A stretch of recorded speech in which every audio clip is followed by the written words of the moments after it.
Hi guys, this is Tablet-News.com and I'm here with a pretty unusual tablet. It's called Oscal and actually the brand is Blackview. It's a spin-off. The name is Oscal Pad 18 and it's an 11-inch tablet with 4G, a stylus and a pretty familiar CPU.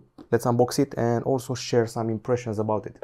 Okay, so it's got a pretty hefty battery, it's got a dual back camera, it's got a bundled protection cover and even a bundled, well, screen protection, this one here, which is pretty solid. You can see that the Pad 18 specs are here, 8 gigs of RAM, big 8800 mAh battery, and a front camera, which is a 13 megapixel shooter. Okay, so right from the get-go, we seem to be getting one of those cool cover accessories like Apple had at some point. It protects the device and also serves as a kickstand. So you do something like this, you flip it, you turn it into sort of a triangle-shaped thingy, and there you have it. You have the tablet like this, propped up for your viewing pleasure, hopefully. Okay. Aside from that, I should mention that there is a Widevine certification, so Netflix is available as well as Amazon and other streaming services.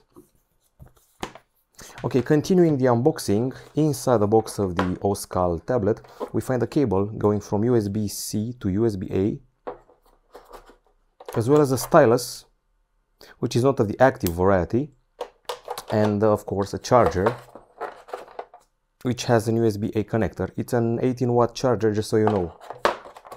Here you have the quick start guide and a SIM key. Once again, it's a 4G tablet. Not only a SIM key but also micro SD key, because yes, the tablet is micro SD capable. Let me just put the stylus handy because we're going to need it. So once again, an unboxing, but maybe a bit more than that, as we are also going to showcase some of the features of the device. Okay, so first things first, let's remove the cover. Blackview Oscal Pad 18, quite a mouthful if you ask me. Let's pry it open properly and see the design of the device. Now, I've seen this type of camera before, reminds me of a Huawei MatePad here. 13 megapixel shooter and a QVGA sensor, LED flash, and a beautiful aluminum build.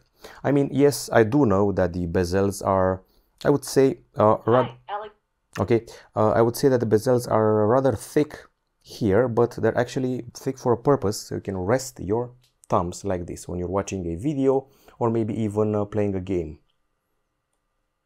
Okay, so I did encounter a bit of lag here, but in general the functioning was pretty smooth. We are dealing with a Unisoc processor after all. If we're talking about the design, the tablet is available in blue or black. It measures 7.4 millimeters in thickness, it weighs 490 grams, and it can also receive an attached keyboard. It's got an aluminum body with an unibody setup, and for some reason there's no antenna cutouts to see unless you count this one here at the top. Now, I would say that it has gently curved sides. It fits well in the hands, it's not very heavy, and the keys are pretty responsive and placed at the top side. Finally, a tablet which seems a bit more focused on the landscape experience rather than the portrait one, also confirmed by the positioning of the 13 megapixel selfie camera. Now, if you're wondering about the screen, it's an IPS LCD 11-incher, 1920 over 1200 pixels, 60 Hz refresh rate, and once again, Widevine L1 is available here, Widevine L1 support.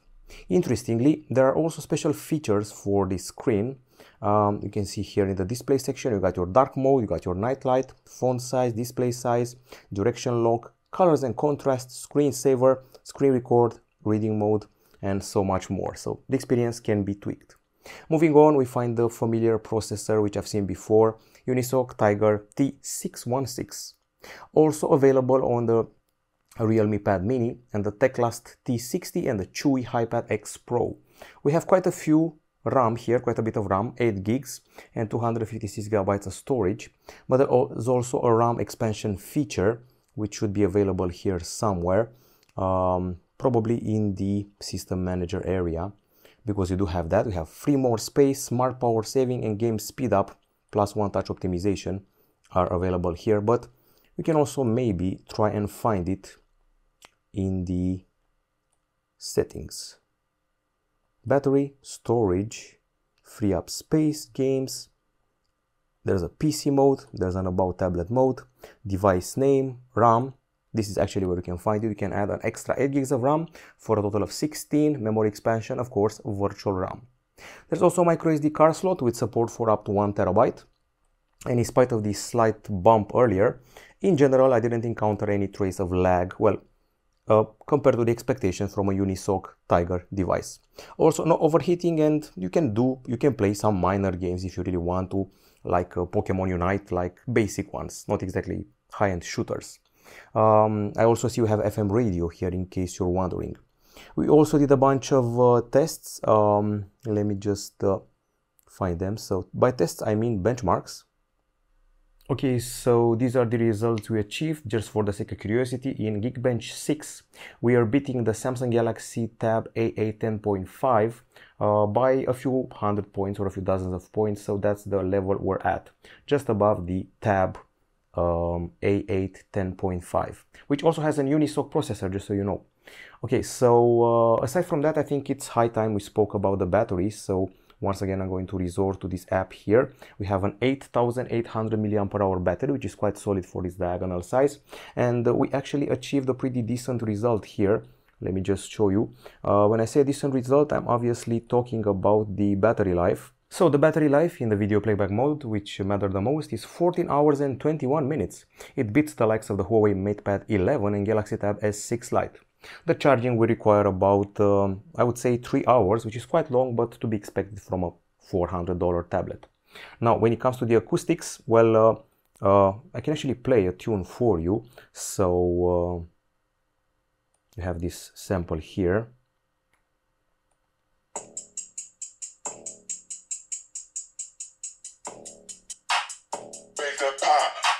Okay, so powerful bass and quite loud speakers, 100.4 decibels in games, 97 decibels in an acoustic sample, so not bad. When it comes to the connectivity, aside from the FM radio, there's GPS here, 4G and Wi-Fi. We also have Bluetooth 5 and the other usual features. Once again, as I said before, you have your Wi-Fi, you have your 4G, you can take things on the go with your SIM card slot, and you can also do calls if you want to, or send messages. An interesting feature here is that it is Android Auto support, so you can turn this device into a sort of GPS on board your car, and you have here SIM cards and traffic management. You actually, as far as I can see, you can put 2 SIM cards here, which is quite nice, and other wireless connections, hotspots, VPNs, and so much more. Okay, now as far as the cameras go, I don't usually rely on tablets for their camera prowess. I'm also not doing that here. The front camera is a 30 megapixel shooter. The back camera is once again a combo of 13 and QVGA. And if you really want to see things in action, well, you have here the camera interface. Quite basic: capture, video and portrait, 2x zoom, HDR, and that's about it. Don't expect too much from it. It's, I would say, useful for document capture for students. Okay, now the OS here is actually Android 13. You can definitely see that from here, with something called Doke OS 3.0 on top. It's quite a comfy experience. We have an interesting feature here called Cold Room. You can add some applications here which are using up too many resources. You can freeze them. And you also have your multitasking like this. So you can do split screen in pairs of apps.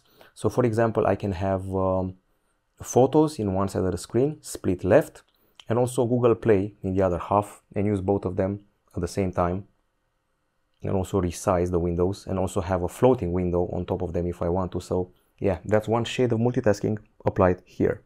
There's another interesting feature here which is called PC mode, which actually is more useful when you attach a keyboard and a mouse. It simulates a Windows environment, well, sort of. And this is it. This is the app area. We have the taskbar at the bottom. We have this, exactly like in Windows, we have this area here with all of the useful bells and whistles. We have this battery level here. We have the navigation buttons here. So yeah, it's supposed to feel a bit like your Windows, and when you're done, you can exit the PC mode like this. Once again, compatible with a mouse and keyboard. You already saw the System Manager app pre-installed. Other interesting stuff: data migration, sound recorder. There's a Google Translate. There's a Restore.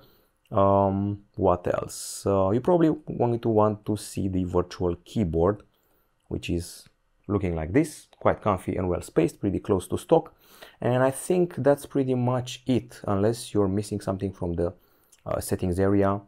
Display, wallpaper, sound, gestures and keys, security. I'm using face unlock for security, and don't think I forgot about the stylus. So we can go here to the notebook, and it's not your usual stylus. You actually have to press it hard to get a desired result. So you press here, you press this icon here, and then you can start doodling and writing, but you have to be patient. The latency is much higher than usual, but you can take a few notes and highlight things during your classes. Also very unusual design with this tip here, which is not exactly sharp. Okay, so this has been a Tablet News review and the unboxing of the Oscal Pad Slate, and you should probably also know that the tablet is $400 in price on AliExpress. It's good for media, watching some Netflix, taking some notes, web browsing, watching some recipes in the kitchen when you're cooking, also some office work, and with a keyboard attached, it's akin to a Chromebook, a cheaper Chromebook. That's my experience with this Blackview spin-off Oscal Pad 18. We'll be back with more reviews soon on Tablet-News.com. Goodbye.